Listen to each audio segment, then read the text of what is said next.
All right, let's get into it, man. Jokes aside, let's get into it. All right. For those unaware, a couple years ago, Sony saw what Microsoft was doing when Microsoft was collecting all the Infinity Stones like Thanos. They were buying up Activision. They were buying up Bethesda. They got all the studios under that umbrella. For a while, people thought Microsoft was going to buy Ubisoft. They thought they were going to buy other studios as well and form an Infinity Gauntlet where they release games exclusively to their platform. And this had their main competitor, Sony, nervous. So nervous that they did, in my opinion, something that's not talked about enough. They made one of the stupidest moves in the last 10 years in the gaming space. In response to Microsoft, which hasn't been the greatest move themselves, they decided to buy the creators of Destiny, Bungie Studios, who were also the creators of Halo before they sold it to Microsoft.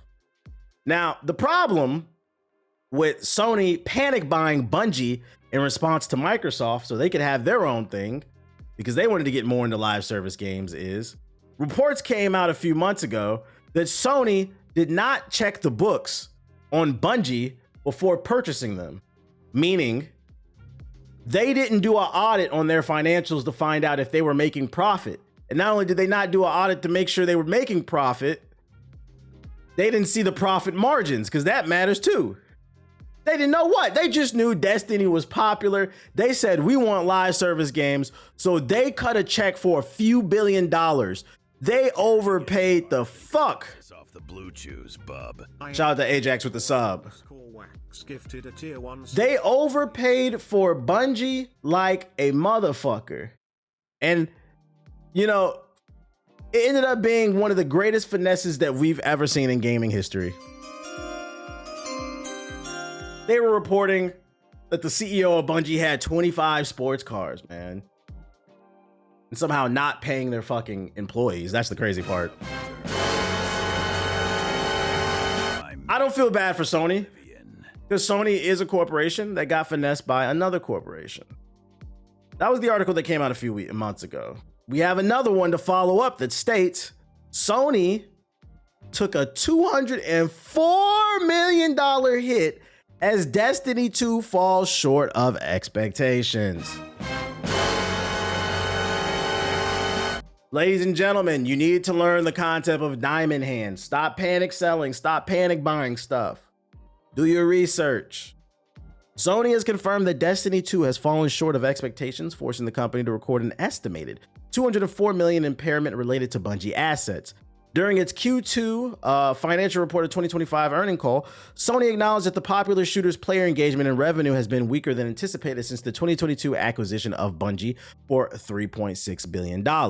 In specific, they said, regarding Destiny 2, partially due to changes in the competitive environment, the level of sales and user engagement has not reached the expectation we had at the time of the acquisition of Bungie, said their CFO. And to that, I would like to say, I have no doubt in my mind that that's true. That's not true. But I would love to ask somebody at Sony why. And this is why I don't feel bad for them. Not because they fucked up twice. Not only did they not check the books and financially audit them before purchasing the company, why did you buy Bungie on the tail end of the lifespan of Destiny 2? Destiny 2 came out when?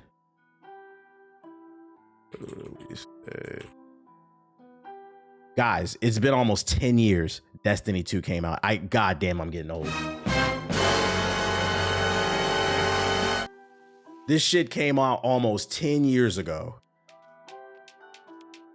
You waited to buy the game when it was on the decline, and then you're upset and complaining to the press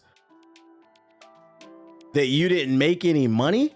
Why didn't you buy Bungie before Destiny 2 came out so you could cash out on that game? That game has more competition. Hardly anybody's playing that game besides hardcore Destiny fans. And it's not it's not because it's the worst game ever. Well, I don't know the current state of the game, but it's more so like I think it just ran its course. Every good thing has to come to an end, and you chose to hop in on the tail end. That's why there's the concept of buy low and sell high. They bought high and then complain there's no money to make. You buy low, you buy into something low so you have wiggle room to make a profit. That's why when you take all you broke ass PS4 niggas, when you take your PS4 to the pawn shop and you demand $200, nigga, they're not getting more than $20 for that PS4 if they try to resell it. So you asking for $200 is ridiculous. Take this $2 so they can make an $18 profit. Just some negotiating advice. Always try to be fair. Make sure that you give them wiggle room to make some money and you can make $1. You feel what I'm saying? You said, but my PS4 is still powerful. So into oblivion. And then not only did they buy it at the tail end of it, they bought it when the worst DLC in the game came out. I remember people hated that last DLC. So I would imagine that hurt the sales as well because it reviewed poorly with the critics as well as the players. And other players are out there saying, don't buy this shit. This is not Destiny 2. Yeah, Lightfall. This is not Destiny 2. So the last chance you had to make some money off of Destiny 2, because I can't express this enough. Sony missed out on the initial disc sales of Destiny 2 and all the other expansions. It only had one expansion left. It reviewed poorly, which is no surprise. It's the last one. Bungie probably didn't care. It's the last hurrah. So there wasn't a lot of money to be made. This is nobody but Sony's fault. I better not see nobody in no Twitter spaces trying to defend. How could Bungie do this? This is why nobody likes Dada. No, how could Sony do this? This is a multi-billion-dollar company with some of the best lawyers in the world, some of the best auditors in the world they could have hired. Did they take the time to hire anybody and look into this company? No. Instead, they panic bought because Microsoft was out here buying up studios. And now both Microsoft and Sony look stupid. You know what I say? Free all the studios, my nigga. Free all the studios.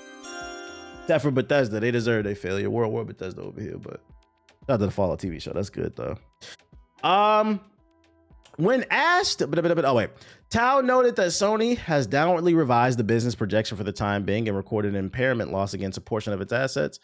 31.1 billion, approximately 204 million impairment, combined with an additional 18 billion yen, which is 118 million, expense tied to development cost corrections. Tao said these adjustments were necessary to reflect the game's current performance, which has been affected by lower player activity and market competition. When asked whether this impairment could be the start of the further write-downs, Tao clarified that the goodwill from Bungie's acquisition remains secure.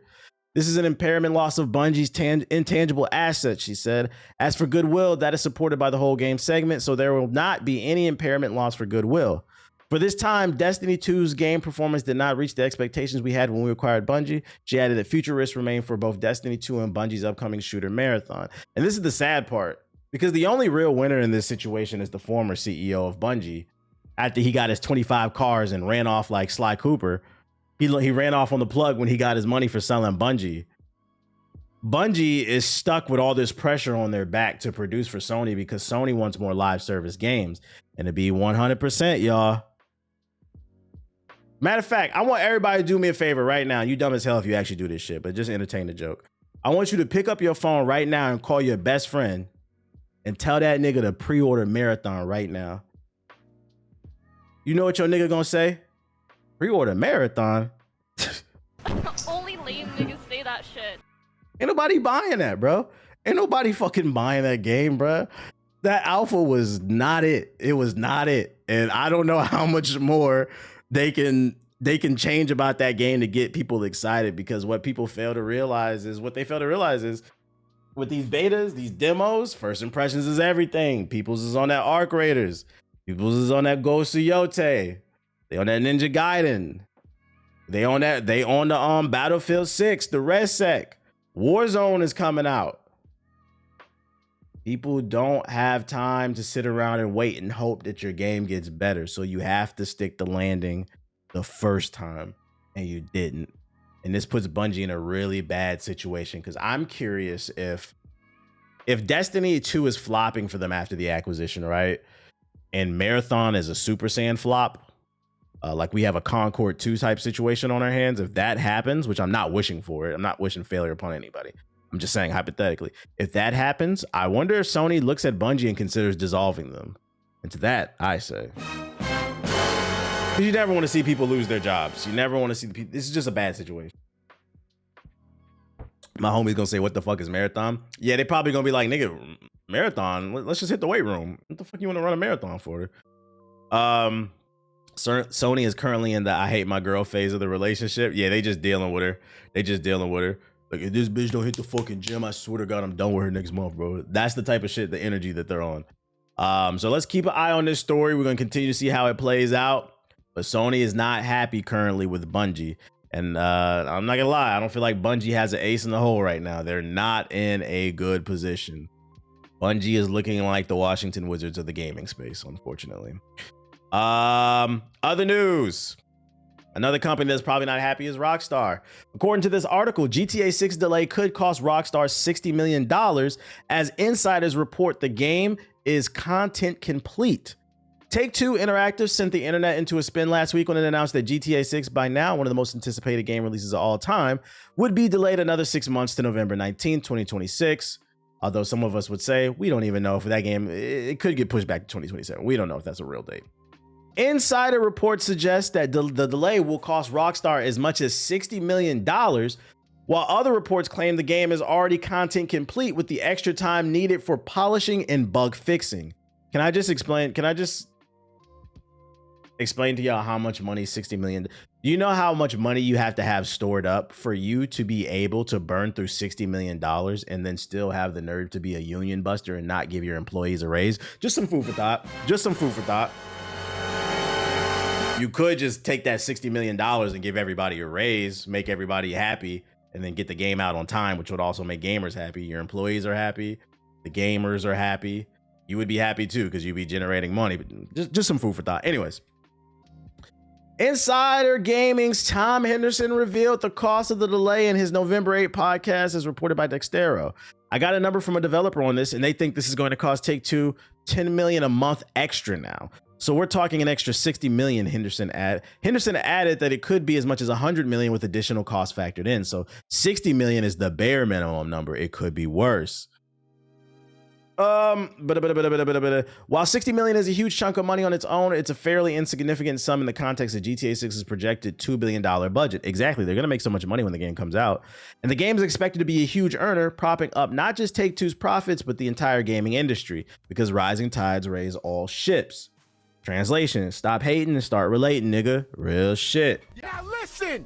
That's called motherfucking bars, nigga. You know nothing about that. Rumors and insider reports abound in the wake of the latest GTA 6 delay, with reporter Kiwi Talks claiming early in November that his sources suggest that the game is already content complete, but the developers needed more time for polishing to avoid a cyberpunk situation. Especially if the game is as large in scale as like the reports claim. That means you could play the game from beginning to end from like the story, but what they're worried about is because the world is so big and there's so many moving pieces, a bug could pop up at any time, and like, they're right for that. Cyberpunk's launch, as much as people love Cyberpunk right now, I'll never forget it because I was there at the launch. Cyberpunk had one of the worst launches ever, man. I had some of the most egregious game-breaking bugs I've ever seen in any video game, and they're right to try to get that right.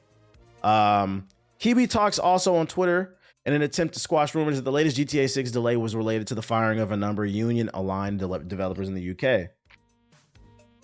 There are 6,000 plus employees working at Rockstar. You aren't delaying a game over 35 people getting laid off, he said, claiming he had also heard Rockstar employees discussing the delay before the firing occurred. Reporter Jason Stryer backed this up, adding, while the fallout from those firings could certainly have a long-term impact on the project and lead to more missed deadlines in the future, due to those vacant roles, protracted legal battles, morale loss, etc., the game did not slip 6 months because 34 people were fired a week ago.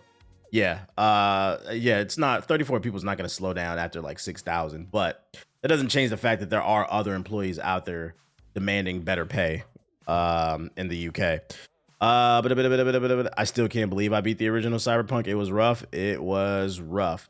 While the fans are disappointed to have to wait a long time for GTA 6, Stranger Things actor Gaten Matarazzo summed up the general attitude towards the delay, telling Rockstar to take their time, do that delay. We'll be here when it's here. We'll be ready. I mean, what other choice do you have? What other choice do you have? So, you know, sad news today for all the ball and gun gamers. Your favorite company Gonna be losing a lot of money on this delay. What will we do? How we feeling? How we feeling with a few days removed from the news? Do we believe it's coming out in November of 2026? Or are we thinking 2027? I initially played Cyberpunk on the PS4 when it came out. That was not a good time. Oh, you're brave. You're brave. I don't really care. I feel like 2027 because I have a hard time believing that the next gen consoles, the PS6 and the next Xbox is coming out in 2027. That's the goal they're shooting for. I have a hard time believing that's coming in 2027. I feel like more realistically 2028, which makes me think GTA 6 will come in 2027 and then they'll re-release it in 2028. Spring of 2037. It's gonna be 2027, but who cares? There are too many games to play. We'll see. I can't wait till it comes out, not because I really want to play it. I'm just tired of hearing about GTA. Oh, shit. You say that until GTA 6 comes out, and then probably about 2 years after the release of GTA 6, that's when all the YouTubers who are thirsty for views will start making videos about rumors on GTA 7. Niggas gonna hop on a sock Reddit account and post a fake rumor and then cover it on their YouTube channel. So I was on the Gaming Leaks and Rumor Reddit, and they said GTA 7, 2032. 2032, what we thinking? What we thinking? Niggas gonna act like they got the disc and shit. You remember when YouTubers was doing that shit? I got an early copy of Grand Theft Auto 5. Here's the disc, or 6, whatever this fucking shit was. Ball and Gun Company is still hilarious. Shout out to the Ball and Gun gamers, man. Shout out to the Ball and Gun gamers. Former Nintendo of America president says that the console wars are over. Shout out to the big sop I say, big Reggie Fils-Aimé. Reggie Fils-Aimé has been a busy guy in retirement. The former president of Nintendo America has written a book and serves on several advisory boards. Of course, his love for games has not gone away, and Reggie enjoys talking about them whenever he gets his chance. This includes a recent sit-down interview with Christopher Dring of The Game Business. Over roughly 45 minutes, the two touched on various topics, including the success of the Nintendo Switch 2. Perhaps the biggest topic, though, is the current state of the industry, notably how things are headed to unprecedented times. GameStop recently joked on social media that the console war was over following the news that Halo Campaign Evolved was coming to PlayStation. It's something that Reggie confirms. The console wars are over, especially since he recognized that the Xbox brand is a big third-party publisher that also makes some hardware. Because of this, he views them as someone who is no longer competing directly with Sony and the PlayStation brand. Reggie feels that Microsoft needs to take the extra step and bring its games not just to the PlayStation platform, but also the Nintendo Switch. He specifically says, I think for their software, for Microsoft software to reach the largest audience, I think it would be in their best interest to find ways for the Xbox software beyond Minecraft to make its way to the Nintendo platform. So from that standpoint, direct warfare is over. And to that, I say, love Reggie, but I don't agree with this. The console war, let me tell y'all something, man. The console war will never be over until two things happen. And one of them, I don't see it happening anytime soon. First and foremost, wages got to be raised in the United States. Because in my opinion, the reason the console war even exists is because most people, if you're a hardcore gamer and you could afford every platform, you would buy them. If you're a hardcore gamer. I believe most people partake in the console war because they can't afford the other one. So it's like a tongue-in-cheek thing. Oh, I can only afford an Xbox or a PlayStation, so I'm gonna go at them niggas because I can't afford. But if you could afford everything, this shit wouldn't exist. That's number one. In order for that to happen, quality of life has to improve in the world, and you know these corporations. Walmart is not raising they not raising the fucking the minimum wage. Come on now. The second thing, and another thing I don't think is ever going to happen to end the console war, for that to be real, I'm not even going to say it about Sony. Nintendo has to give up their IPs to other platforms. And let me tell you something. I would bet a paycheck that fucking Nintendo as a company would rather collapse. The Nintendo CEOs would rather get shot with a Mario plushie. No, a Nintendo CEO would rather get shot with a fucking Mario contract in their hand, owning the rights to Mario and Zelda in their hands before they give it over to somebody. You're gonna have to take it. They're not giving that up, bro. I refuse to believe Nintendo. Sony will give up IPs before Nintendo. We know them niggas go after emulators. They go after fan-made games. These niggas go after fan art. Don't you dare draw a Bowsette. The fan-made Bowsette, the combination between Bowser and fucking Peach, which I don't understand. They going after niggas drawing Bowsette. You think they're gonna give up their IPs? No. That nigga Miyamoto said, you're gonna have to come over and hit me with a sword just like Link. You're gonna have to hot upside my fucking head before we give up hot.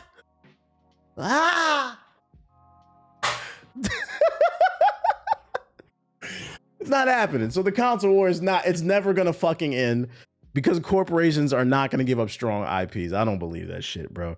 I think that Microsoft is rolling over it because their current leadership, their heart is not in it. It's not the same people that made Xbox back in the early 2000s and going into the 360. I just don't think the Xbox brand is hungry. I don't think they're hungry. I don't think they want to compete. And they sat around and they said to themselves, how can we maximize profit for the Xbox division under the Microsoft umbrella without trying too hard? And they said, wait a minute. What if we put Gears of War, Forza, and Master Chief on the fucking PlayStation and the Nintendo Switch? And everybody looked around and they was like, yeah, that would generate sales. And the funny part is they're not wrong. It will generate sales, but two things are going to happen from this. Two, you're going to dilute brand identity and brand loyalty, meaning like your fans and also what the Xbox stands for. And then two, it's going to make you even more complacent. This decision in itself to put your games everywhere, it's a complacent plan that's going to make you money in the short term, but I don't know if it's going to make you money in the long run, because you also need to continue to innovate and put out new original IPs. Will they do that? Only time will tell. I don't know.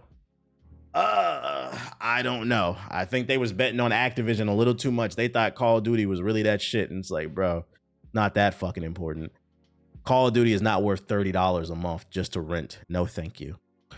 Dream calls back to when the console wars were at their peak during the PS3, Xbox 360 days, pointing out how the two companies use competition to breed innovation, especially given the success of the Nintendo Wii and its motion controls, which were famously later adapted by both Sony and Microsoft. He fears that with Xbox pulling away and Nintendo content doing its own thing, we will eventually see a stale market. It's something that Reggie agrees with wholeheartedly. I don't think the PS3 and Xbox 360 days were the peak of the console wars.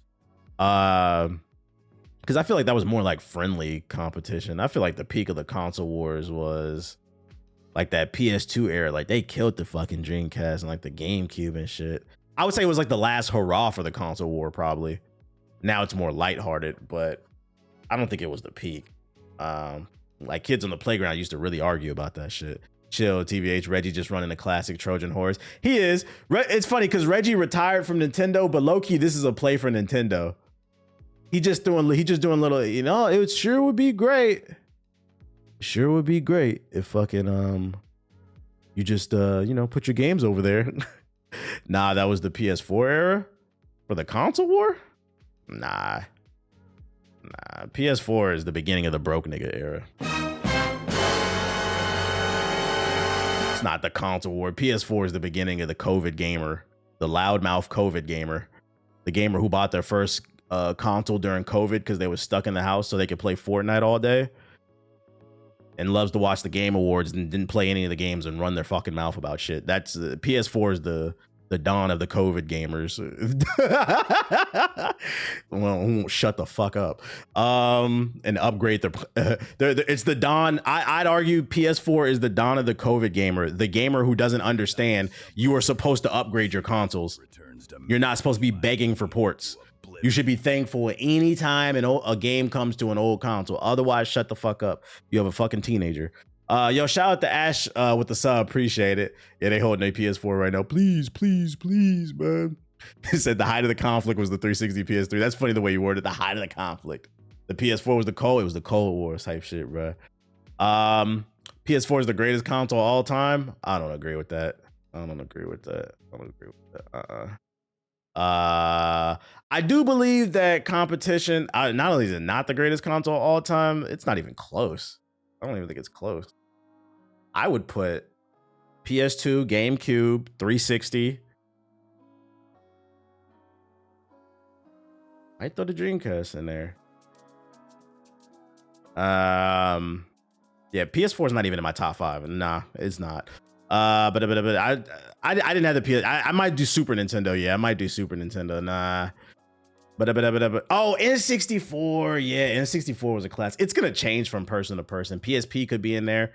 Yeah, look at all these things people are naming. If you want to throw handhelds in there, like, nah, PS4 is not a top 5 console. It's not. And if you think it is, you're one of those. You're literally one of those COVID gamers I just described.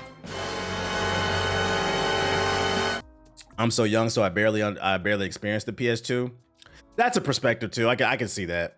If you're young and that's why I said it's like nostalgia probably. You didn't get to live through that era where we didn't pay for online games, where you got the game on the disc and it worked. Where there were new innovative games coming out all the fucking time. As well as all the bullshit too. Different strokes for different folks. Google Stadia top 5. Google Stadia top 5. PS4 was the start of too many unneeded remakes and remasters. Agreed. And excessive greed as well, since we're on the word greed. The PS4 and the Xbox One was the start of excessive greed. That was the era where Xbox was trying to make it to where you couldn't use the Xbox One unless it was always connected to the internet, because they needed to ping your Xbox every 30 seconds. Niggas said, fuck no. What? We're just trying to put the disc in that bitch.